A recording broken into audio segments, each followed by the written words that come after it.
Hi viewers, welcome to our channel. ప్రస్తుతం మనతో పాటు ఇమ్మంది రామారావు గారు సీనియర్ జర్నలిస్ట్ ఉన్నారు. వారితో ఒకసారి మాట్లాడదాం. సార్ నమస్కారం. సార్ నమస్తే. సార్ జగన్మోహన్ రెడ్డి గారు హైకోర్టులో ఒక పిటిషన్ వేశారు సార్.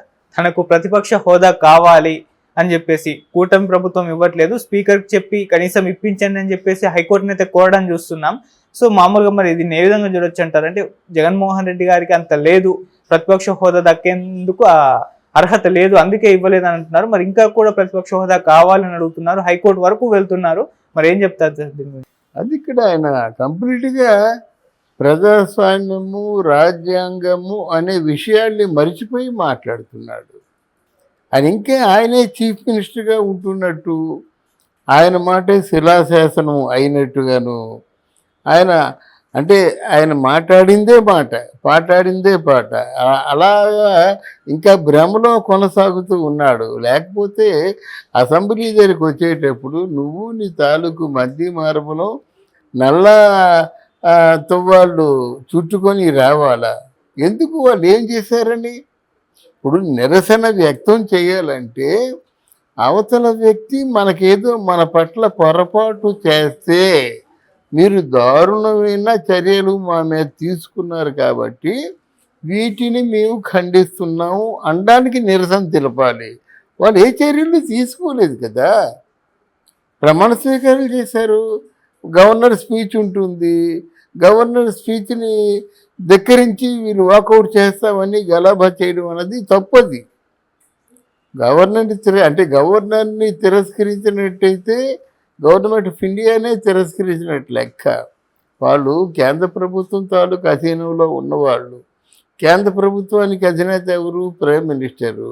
అంటే మీకు తెలుసో తెలియకో సూటిగా ప్రధానమంత్రినే తిరస్కరిస్తున్నట్టు లెక్క. అదైపోయింది. బయటకు వచ్చి గొడవ ఏంటండి? బయటకు వచ్చి ఉపన్యాసాలు ఏంటండి? మీరు అలాగా అమ్మకు వందనంలో 15,000 వేస్తూ ఉన్నారు, ఎందుకు వేయలేదు అంటాడు. వాళ్ళ ఇష్టం, వాళ్ళ పరిపాలన వసతి, ఆ సౌలభ్యం చూసుకోవద్దా? అడగగానే ఇచ్చేస్తారా? పేదవాళ్ళకి ముసలాళ్ళకి పెన్షన్లు అంటే అర్థం ఉంది, కానీ ఇవన్నీ వాళ్ళని కాపాడుకునే సంక్షేమ పథకాలు. ఆ పథకాలు బాటా రేట్లాగా అంతే ఉండాలని కానీ, లేదా ఇది ముహూర్తాలు నిర్ణయించినట్టుగా ఆ ముహూర్తానికి పెళ్లి జరిగినట్టుగా ఇదంతా పథకాలు ఇవ్వాలని ఎక్కడ లేదు. ఆ ప్రశ్నే తప్పు అంటున్నాను నేను. ఒకటి అది అంటే ఔదార్యంతో ఇచ్చేది ప్రభుత్వం. ఔదార్యంతో ఇచ్చేదాన్ని మనం డిమాండ్ చేసి అడగకూడదు కదా. ఇలాగ పేద పిల్లలకు కానీ, కొంచెం ఆర్థికంగా బాగా చిదిపోయిన వాళ్ళ కుటుంబాలకు కానీ, రిజర్వేషన్లో ఉన్న పిల్లలకు కానీ ఇస్తూ ఉంటారు. వాళ్ళు వీళ్ళు చూసుకొని ఇస్తారు. దీనికి ఏమిటి?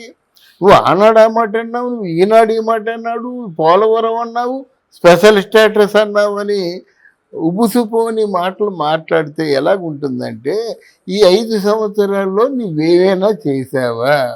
నువ్వు చేయని దానికి ఎందుకు మాట్లాడడం? నువ్వెందుకు స్పెషల్ స్టేటస్ అడగలేదు? గనక ఇవన్నీ ఎలాగున్నాయంటే అనాలోచితంగా మాట్లాడే మాటల్లాగా ఉన్నాయి.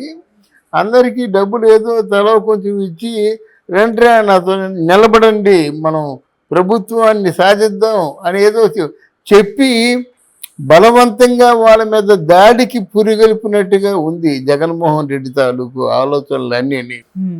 కానీ చంద్రబాబు నాయుడు గనక పరిపాలన సామర్థ్యం ఉన్నవాడు గనక ఇన్ని మాటలు మాట్లాడాడు జగన్మోహన్ రెడ్డి.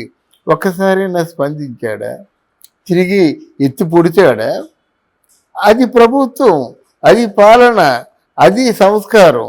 నువ్వేంటి ఎంతసేపు ఏదో ఈ ప్రభుత్వం వచ్చి ముంచేసినట్టుగా, రాష్ట్రం రావణ కాష్టం అయిపోయినట్టుగా, రాష్ట్రంలో విధ్వంసం పేటరేగిపోతున్నట్టుగా, ఇక మేము దీన్ని సమర్థనీయంగా ఎదుర్కోలేము. మహానుభావ, మీరే కేంద్రంలో పూనుకొని గవర్నర్ పరిపాలన విధించండి అని చెప్తున్నాడు ఈయన.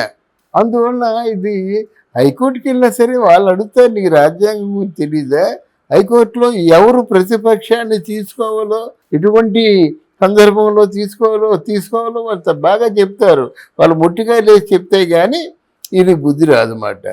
అసలు అసెంబ్లీకి పోట్లాడు కోసం వస్తున్నాడా, మాట్లాడడం కోసం వస్తున్నాడా అనేది కూడా ఆయన తెలుసుకోవాలి మరి. సార్ ఇప్పుడు హైకోర్టు మరి ఇచ్చే ఛాన్స్ ఏమైనా కనిపిస్తున్నాయి, ఇవ్వకపోతే మళ్ళీ సుప్రీంకోర్టు వరకు వెళ్ళే అవకాశం ఏమన్నా ఉందా? అంటే జగన్మోహన్ రెడ్డి గారు అటు ప్రతిపక్ష హోదా కోసం పట్టు వదలకుండా ప్రయత్నించడం చూస్తున్నాం. ఆల్రెడీ లెటర్ రాశారు, లెటర్కు రెస్పాండ్ అవ్వలేదు, ఇవ్వలేదు కూడా, ఇవ్వము అని చెప్పేశారు. మళ్ళీ ఇప్పుడు ఏం చేస్తారు? మరి హైకోర్టు దాకా వెళ్ళారు, మరి సుప్రీంకోర్టు దాకా కూడా వెళ్తారంటారా? అసెంబ్లీలో స్పీకర్ ఎప్పుడైతే తిరస్కరించాడో అది చట్టరీత్యా, కాన్స్టిట్యూషన్ రీత్యా తిరస్కరించాడో హైకోర్టు కూడా తిరస్కరిస్తుంది, సుప్రీంకోర్టు కూడా తిరస్కరిస్తుంది. ఈ నామ్స్ అన్నీ ఏర్పాటు చేసింది వాళ్ళే కదండి. ఇప్పుడు స్పీకర్ చేతికి ఇప్పుడు స్టాండింగ్ ఆర్డర్స్ కొన్ని ఇస్తారు, ఈ స్టాండింగ్ ఆర్డర్స్ని రూపొందించింది వీళ్ళే కదా. హైకోర్టు, సుప్రీంకోర్టు ఫైనల్గా వాళ్ళు ఇచ్చిన ఆర్డర్స్ని వీళ్ళు ఆచరణలో చూపిస్తారు. ఎందుకు వెళ్తాడు? అసలు మతి లేక వెళ్ళడం తప్ప ఏమైనా కొంచెం రాజకీయం తెలిసిన వాడైతే వెళ్తాడా? ముటికాయలు తింటాడు ఒకటి.